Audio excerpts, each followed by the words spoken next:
Abramos a palavra do nosso Deus na primeira epístola de Paulo aos Tessalonicenses. Primeira de Paulo aos Tessalonicenses, capítulo de número 4. A exposição desta noite será dos versos 1 e 2. Primeira aos Tessalonicenses 4, versos 1 e 2.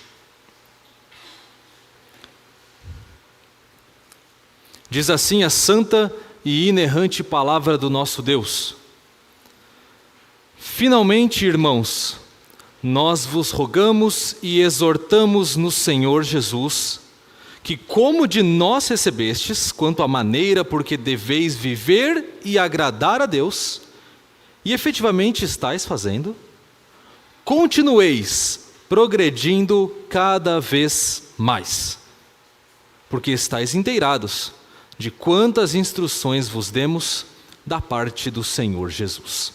Até aqui a leitura da palavra de Deus. Oremos clamando pela iluminação do Espírito Santo. Santo Deus, este é o momento em que a tua voz brada ao teu povo para consolá-lo, para instruí-lo, para corrigi-lo, para encorajá-lo. Senhor, ajuda-nos neste momento de exposição da palavra a darmos a devida atenção e reverência à tua voz. Desvenda os nossos olhos para que contemplemos as maravilhas da tua lei e dá-nos que guardemos a tua palavra em nosso coração para não pecarmos contra ti. Esta é a nossa oração. Ajuda o teu servo em nome de Cristo Jesus. Amém. Irmãos, vocês conhecem uma pessoa que seja difícil de agradar? Difícil de agradar. Gente que não importa o que você faça, parece que nunca está bom. Nunca está bom o suficiente. Toda refeição ou tem pouco sal ou tem muito sal. Por mais que você limpe a casa e esfregue os cantinhos, sempre tem aquele cantinho que você não fez direito. Você conhece alguém assim? Você conhece alguém que, se a almofada está um pouquinho fora do lugar, já entra em parafuso porque a casa está uma bagunça? Tudo que essa pessoa avalia está sempre com nota 7. Passou raspando, passou na média. Às vezes nós pensamos que o nosso Deus também é assim. E eu entendo pessoas que pensam assim, porque eu confesso que eu sou tentado por vezes a pensar que Deus é assim. Às vezes somos tomados de grande espanto quando lemos a lei do Senhor e pensamos, esse Deus é impossível de agradar. A sua lei é maravilhosa, grande demais para nós. Como podemos agradar ao Senhor? E aí começamos a imaginar que Deus é uma espécie de carrasco que fica no alto dos céus com uma luneta poderosíssima que vê até o seu coração, só esperando o seu menor deslize para fazer trovejar maldição e condenação sobre você. O texto de hoje diz que não. O texto de hoje nos ensinará algo bem diferente. Ele dá início a uma nova sessão da carta de Paulo, e este é um costume do apóstolo. O apóstolo Paulo costuma fazer as suas cartas em sessões bem divididas. Uma primeira sessão um pouco mais doutrinária, que tenta explicar aos irmãos acerca de quem é o Senhor, de quem eles são e do que o Senhor fez por eles. É assim, por exemplo, na Epístola aos Romanos, é assim na Epístola aos Efésios, é assim na Epístola aos Tessalonicenses. O apóstolo Paulo, até o capítulo 3, explicou aos Tessalonicenses que eles eram crentes em Cristo Jesus, amados do Pai, fiéis receptores da palavra de Deus. Isso é quem vocês são. Essa é a sua identidade em Cristo Jesus. Isso é o que Deus fez de você. Esse é quem você é na presença de Deus agora. E a partir de então, Paulo passa a demonstrá-los como pessoas assim devem conduzir as suas vidas. Já que você é amado de Deus, já que você é crente em Cristo Jesus, já que você é habitado pelo Espírito Santo, já que você é nova criatura, já que não há nenhuma condenação sobre você, então como você deve se portar? Como você deve viver? Tudo aquilo que você é, Todos os indicativos conduzem àquilo que você deve fazer, conduzem aos imperativos. Esta passagem ensina que sim, o Pai deseja ser agradado. Mas ela ensina que sim, o Pai pode ser agradado. Ela ensina que você pode agradar a Deus pela sua vida, pela sua conduta, pela sua maneira de caminhar. O argumento de Paulo, então, nessa introdução, a segunda parte da carta, é que existe um Deus que pode e deve ser agradado com a sua vida, e mais, um Deus que te deu todas as coisas de que você precisa para agradá-lo. Por isso, o título do sermão desta noite é: A Palavra de Deus te santifica. Poderíamos dizer que é Deus que te santifica pela palavra? Verdade, isso talvez seria mais sistematicamente correto, mas a Bíblia está cheia de afirmações da ação da palavra de Deus. A palavra de Deus é viva, a palavra de Deus é eficaz, a palavra de Deus corta, discerne propósitos do coração. A palavra de Deus te santifica. Então eu espero que nesta noite saiamos daqui convencidos pelo Espírito Santo nas Escrituras de que o Senhor pode ser agradado e de que é a palavra dele que capacitará você a fazê-lo. Comecemos então por uma primeira parte de exposição desses 2 versículos. A exposição é de apenas 2 versículos, então ela é um pouco mais curta. Depois procederemos a uma sessão de aplicações para entendermos como a palavra de Deus transforma a sua segunda-feira. A palavra de Deus precisa transformar a sua segunda-feira. Você precisa sair daqui edificado, transformado. Você precisa sair daqui questionando as suas formas de conduzir a sua vida. Você precisa dar a devida atenção à palavra de Deus, porque é especialmente na exposição da palavra de Deus que o Senhor governa a sua igreja e instrui o seu povo. Assim, comecemos pela primeira palavra deste verso: finalmente. Esta nova seção da carta, então, que compreende os capítulos 4 e 5, começa por finalmente, irmãos. Esta palavra que Paulo usa dá a entender 2 coisas. Primeiro, que o tom vai mudar, e a gente percebe claramente que o tom muda da carta. Até agora Paulo estava conversando de forma muito amorosa com a igreja, ensinando-os quem eles são para os apóstolos, para Deus e para uns com os outros. Agora o tom vai mudar. Agora o tom vai ser um tom mais parenético, mais exortativo, um tom em que o apóstolo diz: façam isso, façam aquilo outro. No capítulo 3, ele escreveu que orava a Deus continuamente para ir até Tessalônica e reparar as deficiências da fé que pertencia àquela igreja. Então você percebe que ainda que o tom mude, o conteúdo não muda. Existe uma linha de raciocínio, uma linha de pensamento que Paulo está seguindo. Ele quer agora começar a adiantar esses assuntos. E ele vai adiantar muitos desses assuntos. Se a gente continua lendo o capítulo 4 e o capítulo 5, a gente percebe que o apóstolo começa a falar sobre sexo, é o assunto do nosso próximo sermão. Fala sobre amor fraternal, trabalho, luto, dia do Senhor, vigilância, submissão, relacionamentos interpessoais e por aí vai. Começam as exortações. Vai começar agora a sessão dos imperativos. Logo depois, Paulo usa 2 verbos de comunicação com a igreja. Então, finalmente, começam os imperativos. E Paulo diz que nós vos rogamos e exortamos. Rogar é mais que pedir. Rogar é pedir com insistência, pedir com veemência, pedir com ardor, insistir com os irmãos. Paulo não quer de maneira nenhuma que eles ignorem aquilo que está por vir.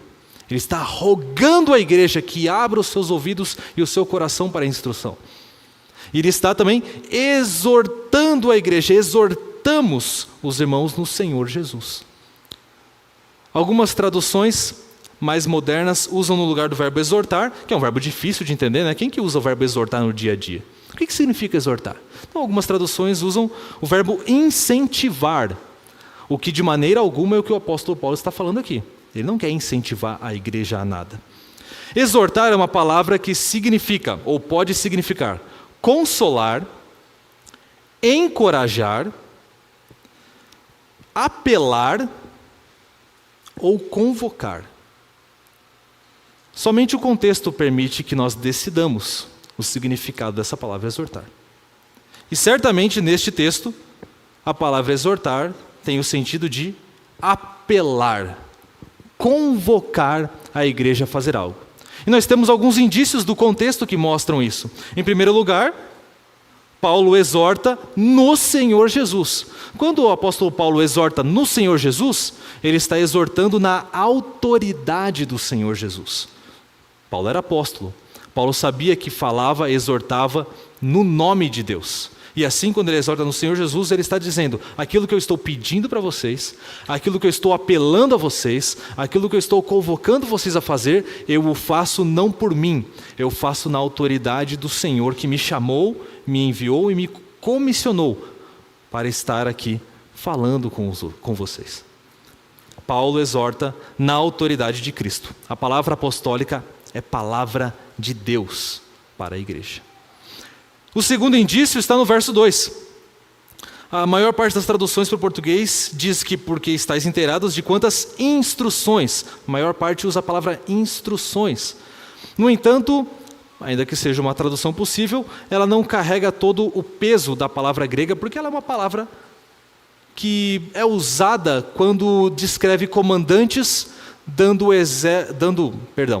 ordens ao seu exército.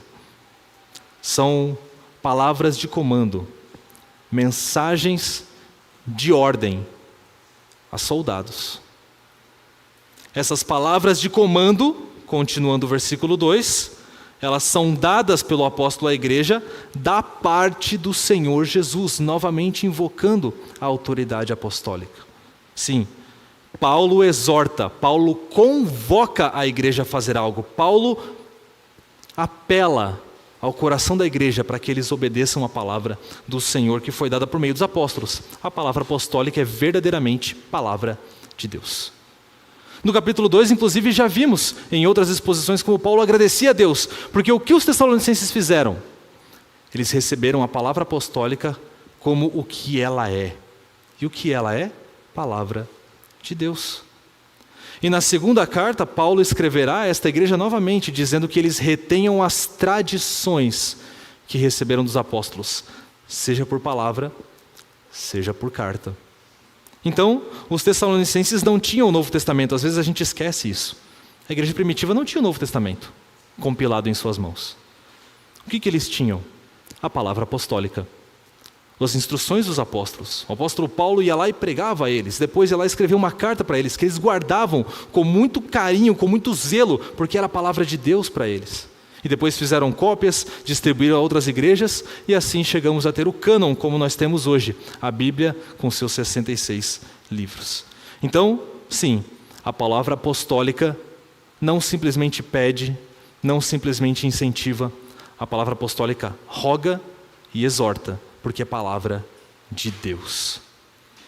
Muito bem, então percebemos que a autoridade da palavra de Deus está fundamentando tudo aquilo que o apóstolo Paulo faz. Por isso que o tema desta noite fala sobre a palavra de Deus fazer algo. E bom, realmente a igreja precisa fazer algo. A igreja é convocada aqui a executar alguma coisa. Que coisa é essa? No verso 1 nós temos exatamente o que a igreja é convocada a fazer. Mas a frase em português é um pouco complexa. Isso porque a frase em grego também é um pouco complexa. Às vezes nós temos essa ideia de que quando a tradução é difícil de ler, é porque a tradução é ruim. Tradução boa é aquela que eu consigo ler facilmente. E isso não é necessariamente verdade. Às vezes, uma tradução muito fácil de ler está tirando conclusões demais da palavra de Deus, em vez de deixar para você ler e ter que ler de novo, e ter que ler de novo, e ter que se debruçar sobre a palavra para entender o seu sentido. E chamar os homens da palavra, da igreja, para te ajudar também a decifrar esse sentido. Então essa tradução aqui, ela é boa, é uma boa tradução, mas nós precisamos nos debruçar um pouquinho para entender o que o apóstolo Paulo está falando. Vamos lá. Para entender, a gente vai juntar o começo com o final do verso. Então acompanhe a leitura e veja onde eu vou pular. Preste atenção. Finalmente, irmãos, nós vos rogamos e exortamos no Senhor Jesus que, lá no final, continueis progredindo cada vez mais. Esse é o pedido Esse é o apelo do apóstolo. Nós apelamos a vocês que continuem progredindo cada vez mais. Bom, quem progride em fazer algo. Que algo é esse que eles precisam progredir? Progredir no quê? Bom, em primeiro lugar, eles devem progredir em algo que receberam dos apóstolos. Os apóstolos deram algo para a igreja, e aquela igreja então precisa pegar este algo e progredir nele. De fato, o verbo receber é muito interessante aqui. Ele não significa apenas receber como ensino, mas ele significa primariamente receber como herança. Ele era usado antigamente como um verbo onde você descrevia um rei que recebia o trono por sucessão do seu pai. Ou um oficial que recebia o ofício, o título por sucessão do seu pai. A igreja de Tessalônica recebeu a palavra apostólica não apenas como ensino, mas como herança. Eles deveriam recebê-la, praticá-la, amá-la, cuidar dela e passá-la adiante. Este é o mesmo verbo, por exemplo, que o apóstolo Paulo usa quando ele conversa com os coríntios. Ele escreve aos coríntios: o que recebi do Senhor, eu também vos entreguei. Já pensou que honra fascinante você receber a palavra de Deus como herança e não apenas como ensino? Isso significa que quando você recebe a palavra de Deus, você não deve arquivá-la. Recebi, palavra de Deus, deixa eu arquivá-la aqui, bonitinho, coloca uma etiqueta e guarda na gaveta, logo do lado da gaveta da matemática, gaveta de história, gaveta de geografia, gaveta da palavra de Deus. De maneira alguma. A palavra de Deus não é para ser recebida, entendida e guardada numa gaveta.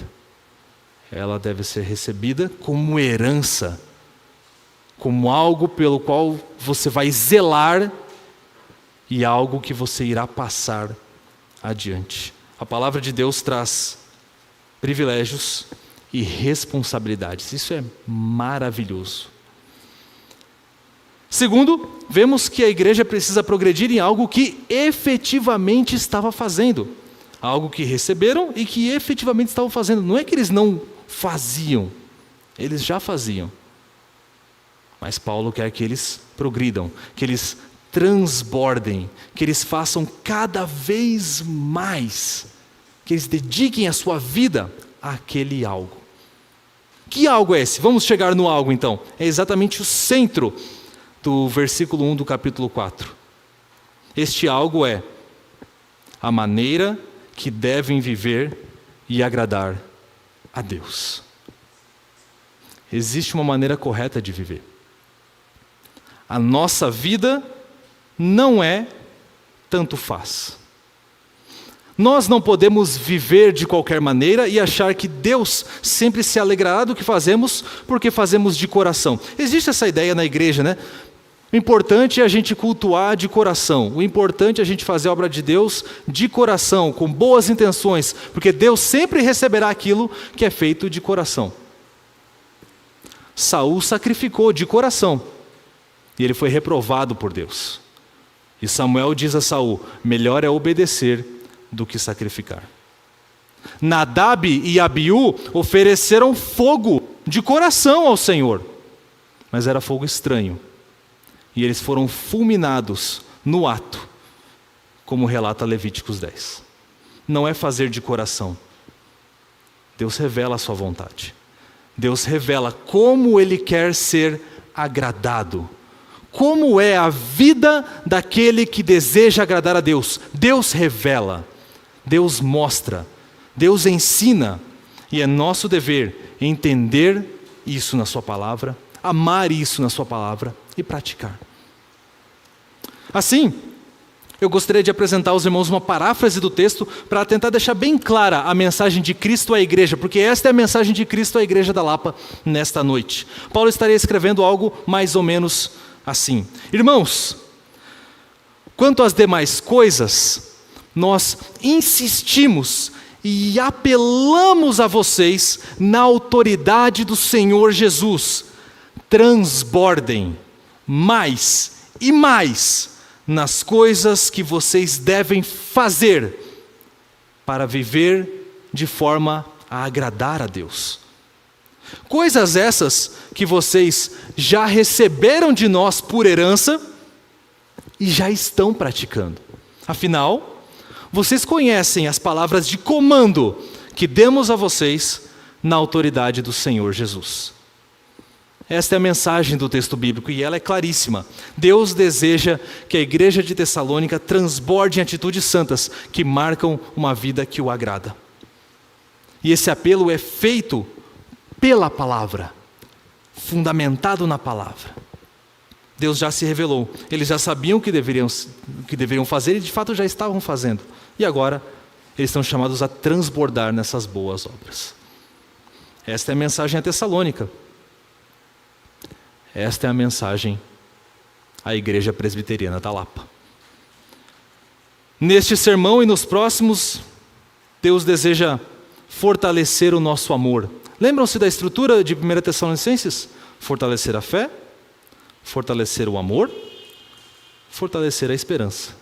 Estamos na seção de fortalecimento do amor. O amor ao próximo e a Deus em primeiro lugar. Aquele que ama tem cumprido a lei. Isso está em Romanos no capítulo 13. Então Deus deseja que nós abundemos, transbordemos nas coisas santas, numa forma de viver que o agrade. Deus deseja que sejamos santos. E Ele deseja nos convencer de que é a sua palavra que nos santifica. Uma vida santa é uma vida radicada na palavra de Deus. Vamos começar com o ensino mais básico do texto. Existe uma forma de agradar a Deus. Deus pode ser agradado, Deus deve ser agradado, e Deus é agradado de uma maneira específica. O que isso significa? O que isso significa amanhã na sua vida? Isso significa que as escolhas que você faz não são indiferentes. Todos nós fazemos escolhas. De fato, você está no culto agora e já está fazendo escolhas. Você escolheu estar aqui. Você escolheu estar aqui e estar totalmente dedicado a prestar culto a Deus e a prestar atenção na palavra de Deus. Você poderia ter escolhido diferente. Você poderia ter escolhido não estar aqui. Você poderia ter escolhido estar aqui, mas não estar nem aí para o que está acontecendo. Você poderia ter escolhido estar aqui e pensar no seu trabalho, pensar nos seus afazeres, pensar no resultado do jogo de futebol. Mas você escolheu diferente. Tanto faz um ou outro? De maneira alguma. Não é indiferente. Não é tanto faz. Existe uma escolha que te faz viver agradando a Deus e outra que não. Durante a semana você fará muitas escolhas. Muitas escolhas. Você chegará em casa e você vai dar uma olhada na casa e você vai ver coisas que te agradam e que não te agradam. Como você vai reagir a isso? Existe uma reação que agrada a Deus e outra que não. Seu esposo voltou do trabalho e apesar de você ter mandado a mensagem e ligado para ele, e relembrado ele novamente, e pedido para ele anotar na agenda, ele esqueceu de passar no mercado e pegar pão. Como você vai reagir? Com palavras de amor ou com palavras odiosas? Como você vai reagir quando a comida tem sal de mais ou sal de menos? Vai ser uma oportunidade para você ser gracioso ou, a depender da sua escolha, uma oportunidade para você ser iracundo.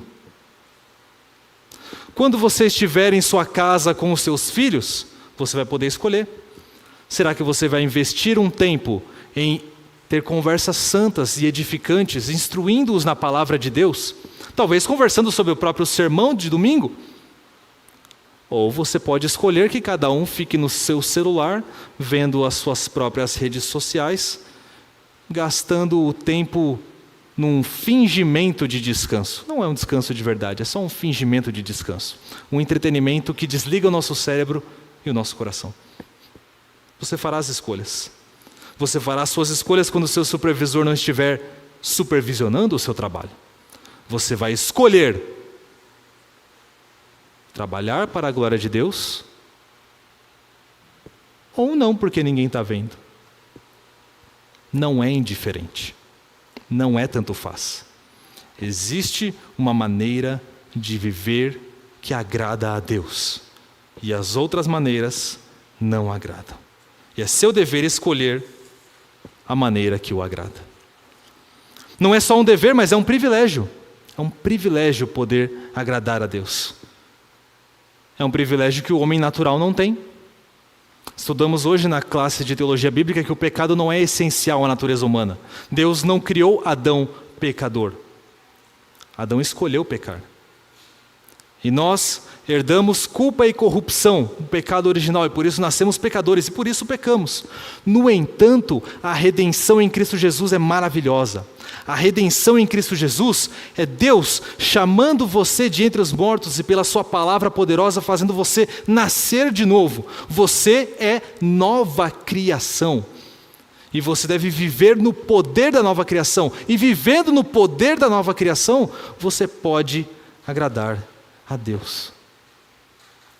O Deus que era nosso inimigo e do qual éramos inimigos também. O Deus que tinha todo o direito de nos condenar e nos julgar eternamente, ele seria louvável por isso. Ele escolheu ser misericordioso. Ele escolheu você. E trouxe você de volta à vida, para que você pudesse agradá-lo. Então a mensagem é: você pode agradar a Deus. O que um filho de Deus que ama o seu pai faria ao ouvir uma mensagem dessa? Claro! Eu, que não merecia nada além de juízo de Deus, posso agradar a Deus? É sério isso? É sério mesmo? Eu posso agradar a Deus? Claro, como é que faz? Onde é que eu assino? O que tem que fazer? Isso deve transbordar no nosso coração de alegria. Nós podemos ter uma vida que agrada o Criador do universo. Mas para termos esta vida, para escolhermos bem, precisamos conhecer bem. Para escolher bem, você precisa conhecer bem. Vimos que o apóstolo Paulo sustenta a sua exortação aos Tessalonicenses na palavra, na autoridade de Jesus Cristo. Para os Tessalonicenses, a palavra de Deus era a palavra apostólica. E para nós, também, está aqui. Esta é a palavra apostólica. A palavra apostólica está aqui, à sua disposição. Apóstolos e profetas inspirados por Deus registraram este livro em hebraico, aramaico e grego. E este livro foi não só inspirado por Deus, mas preservado por Deus ao longo de toda a história, que não só preservou os livros, mas levantou homens e mulheres que trabalharam na tradução destes livros, na impressão destes livros, para que você pudesse tê-los por um precinho bem camarada. Para não dizer de graça no aplicativo do celular. Você tem pleno e livre acesso à palavra de Deus. Que razão você poderia dar para não conhecê-la? Que razão para não desfrutar dela? Que razão você poderia dizer diante de Deus que tem para não se deleitar nela, para não meditar nela de dia e de noite? Se não conhecermos, se não nos deleitarmos, se não meditarmos, seremos culpados de uma negligência detestável, indesculpável. Deus nos deu a palavra. E como se isso fosse pouco, Deus foi ainda mais gracioso. No livro, ou melhor, na Epístola aos Efésios, diz que o Senhor deu oficiais à igreja, homens dedicados ao ministério da palavra, como presentes à igreja. Em Efésios, no capítulo 4, verso 11, diz que Deus deu um presente à igreja, e esse presente é apóstolos, profetas, evangelistas, pastores e mestres. São um presente de Deus à igreja, para administrar a sua palavra e ensiná-la na sua palavra. Os apóstolos e profetas estão aqui, os evangelistas, pastores e mestres estão no conselho da igreja. E estes são os homens dados à Igreja Presbiteriana da Lapa como um presente de Deus para instruí-la nos seus caminhos. Os homens que Deus te deu de presente para ajudar você a crescer no conhecimento da palavra que te santifica. Pessoas que, quando pregam a palavra de maneira fiel, de maneira legítima, são vox Dei, voz de Deus, a igreja. E é por isso que o nosso catecismo fala sobre o poder da palavra. Sabemos que nossos símbolos de fé contêm a Confissão de Fé de Westminster, o Catecismo Maior e o Breve Catecismo. No Breve Catecismo tem uma pergunta, a pergunta de número 89. Ouça o que diz a pergunta: como a palavra se torna eficaz para a salvação? Ouça a resposta que estes homens fiéis deram no século XVII. O Espírito de Deus torna a leitura e especialmente a pregação da palavra meios eficazes para convencer e converter os pecadores, para os edificar em santidade e conforto por meio da fé para salvação. A palavra de Deus nos comunica as bênçãos da redenção. A palavra de Deus, quando é ouvida com diligência, quando é ouvida com um coração preparado em oração, recebida com fé e amor, guardada e praticada em nossa vida, ela se torna plenamente eficaz em nós, para a nossa salvação. Plenamente eficaz. Só a palavra, o Espírito de Deus atuando na palavra. Você dá ouvidos a essa voz de Deus? Você medita nos sermões e suas aplicações ao longo da semana? Você clama a Deus ao longo do culto para que Ele sonde o seu coração e por meio da palavra pregada, sua vida seja exposta diante dos seus olhos e conduza você ao arrependimento e à consagração? Deus te deu a palavra e Deus te deu os ofícios da palavra. E como se fosse pouco, Deus foi ainda mais gracioso. Deus te deu uma igreja da palavra.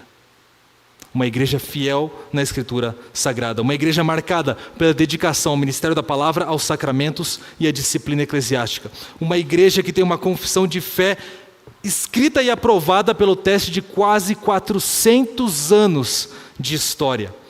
Uma igreja que tem um compromisso verdadeiro não só com a proclamação, mas com a vivência da palavra. Uma igreja discipuladora. Uma igreja que tem pequenos grupos, que tem sociedades internas, que tem oportunidades para que todos os dons e talentos que Deus administra à igreja sejam exercidos para a glória de Deus e edificação do corpo. Você usufrui dos privilégios de ser corpo de Cristo? Você verdadeiramente desfruta da comunhão santificadora e abençoadora dos seus irmãos, que percebem os pecados muito melhor do que você e tem um conselho da palavra de Deus para te ajudar a crescer em santidade? Deus te deu a palavra, Deus te deu os ofícios da palavra e Deus te deu a igreja da palavra. Deus te deu tudo para que você conheça o que o agrada e, conhecendo bem, escolha viver de maneira que o agrada.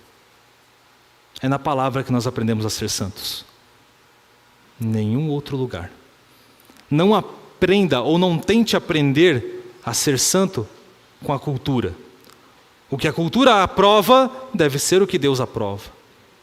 Não tente aprender a ser santo na mera imitação irrefletida de outras pessoas que você vê na igreja.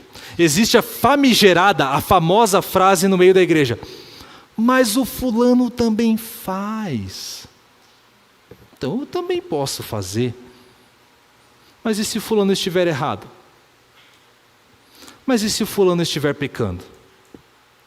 Pior do que isso, e se o fulano for um falso crente e não tiver sido lavado e regenerado pelo sangue de Cristo Jesus ainda? O povo de Deus é um povo misto. O povo de Deus é um povo que conta com pessoas que professam a fé, mas que não necessariamente são regeneradas por Cristo Jesus. A imitação dos nossos irmãos pode e deve ser realizada se ela estiver de acordo com o fundamento da revelação de Deus, com a palavra do Senhor Jesus Cristo. É a palavra que é te dada como única regra de fé e prática. É a palavra que te ensina a agradar a Deus. É a palavra que te instrui numa vida que glorifica o Senhor.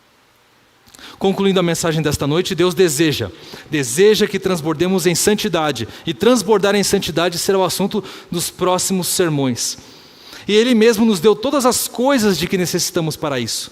Ele se revelou aos profetas e apóstolos, Ele mandou que os seus servos registrassem essa palavra, Ele inspirou-os para que eles o fizessem sem erro, sem mancha, sem mistura humana.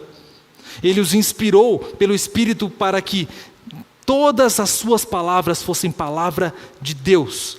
Ele preservou esses registros ao longo da história, iluminou inúmeras pessoas para que os copiassem, traduzissem, interpretassem. Escolheu homens para que dedicassem a sua vida ao ministério da palavra à igreja. Ele criou e sustém a sua igreja no poder da palavra, para que seja um ambiente da palavra nos lábios e no coração. Ele elegeu você na eternidade. Regenerou você pela sua palavra, no seu Espírito Santo. Deu-lhe fé, deu-lhe arrependimento, aplicou os méritos de Cristo a você, adotou na sua família, colocou numa igreja saudável e faz você desfrutar, domingo após domingo, dos poderes do mundo vindouro da nova criação. Ele ama você. E hoje, por meio da sua palavra, diz a você que você pode levar uma vida que o agrade. A graça que justifica é a graça que santifica. O Espírito que conduziu você à fé e ao arrependimento é o mesmo Espírito que produzirá frutos de justiça em você. A mesma palavra que regenerou você também santificará você até o dia final, onde seremos iguais a Cristo, porque o veremos como Ele é. Ame a palavra e frutifique. Muito obrigado por nos acompanhar até o final desse vídeo. Para receber mais reflexões e ficar por dentro dos próximos conteúdos, te convidamos a seguir as nossas redes sociais que estão na descrição. Alguns vídeos aparecerão na tela, caso queira continuar nos assistindo. Abraço e até a próxima!